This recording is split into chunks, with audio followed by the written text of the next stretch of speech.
ഒമാനിൽ ഞായറാഴ്ച രാത്രി മുതൽ തിങ്കളാഴ്ച വരെ രാജ്യത്തിന്റെ വിവിധ ഭാഗങ്ങളിൽ കനത്ത മഴ, ഇടിമിന്നൽ, ശക്തമായ കാറ്റ് എന്നിവ അനുഭവപ്പെടാൻ സാധ്യതയുണ്ടെന്ന് സിവിൽ ഏവിയേഷൻ അതോറിറ്റി മുന്നറിയിപ്പ് നൽകി.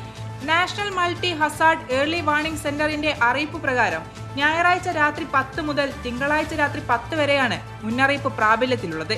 ഈ കാലയളവിൽ ശക്തമായ ഇടിമിന്നലോട് കൂടിയ മഴ തുടരുമെന്നും ആലിപ്പഴ വർഷവും ശക്തമായ കാറ്റും അനുഭവപ്പെടാനിടയുണ്ടെന്നും അധികൃതർ പറഞ്ഞു.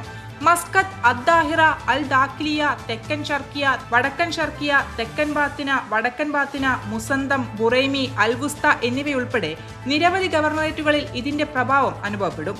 ശക്തമായ മഴയുള്ള സമയങ്ങളിൽ വാദികളിൽ പെട്ടെന്നുള്ള പ്രളയത്തിനും സാധ്യതയുണ്ട്.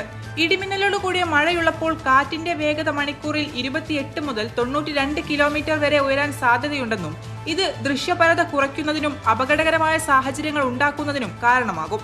അതേസമയം ദോഫാർ ഗവർണറേറ്റുകളിൽ ഒറ്റപ്പെട്ട മഴയ്ക്കും ഇടിമിന്നലിനും സാധ്യതയുണ്ടെന്നും അധികൃതർ മുന്നറിയിപ്പ് നൽകി.